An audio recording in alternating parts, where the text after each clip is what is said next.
So put cuts to Medicaid, green energy initiatives, and a raise on the debt ceiling aside, Trump's big, beautiful budget bill also targets artificial intelligence. House Republicans tucked in a little clause that would ban state and local governments from regulating AI over the next decade. That has been a big issue. And our next guest is Adam Kovacevich. He's the founder and CEO of Chamber of Progress. Is it fair to say, a liberal-leaning organization? Adam, thank you for being with us. What do you think? Well, look, I think we've seen states, particularly Democratic states, kind of go on a AI legislation binge over the last year. They've introduced hundreds of bills. And I think even some of those states, frankly, have experienced a little bit of a hangover. A Colorado governor, Jared Polis, he signed the first state AI law having to do with AI-driven discrimination. But he recently said that he was doing it reluctantly. And now that reluctance has turned into kind of full-blown regret. He said he would actually support a federal moratorium on state AI regulation. I think what's happening is that state legislators were so eager to introduce bills and dealing with AI before they really knew what the problems were. Before people were really using AI, we could see the harms as well as the benefits. And so some of that was pretty premature.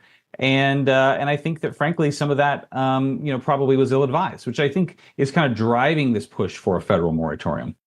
So supporters of the ban argue that it would prevent a confusing patchwork of state AI laws until Congress can actually craft its own federal legislation. Let me start with your thoughts on, is this the way to do it, you think? I think there are certain topics that absolutely should be regulated at the state level. You think about roads, for example. Each state's roads are a little differently.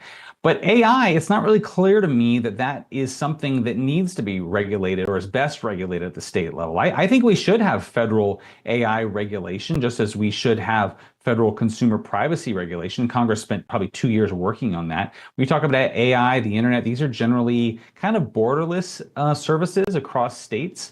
But that said, I do think there's a difference between actually writing a federal set of guidelines around AI that would preempt states and what this is, which is a federal moratorium on any state regulation without replacing it with anything.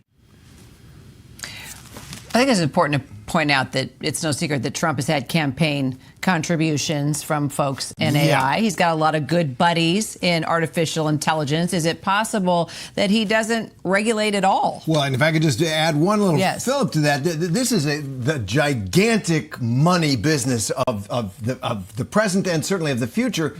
Can you reassure us that this regulation, whatever comes out of the federal government, won't be bought and paid for by the people who are running the businesses?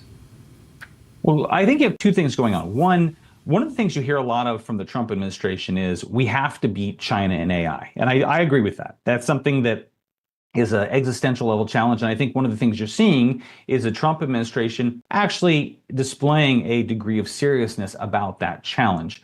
But the other thing worth saying is that all the companies operating in this AI space, whether it's Google or Anthropic or OpenAI or Meta, pretty much have all said that they want some degree of regulation of AI, that they recognize that this is a really powerful technology, that there are some uses of it that probably ought to be off limits, that we need to preserve a role for humanity in governing AI technology. And so I don't think you see industry in this situation saying it wants the Wild West. That's not true at all. But of course, we should debate what regulation looks like.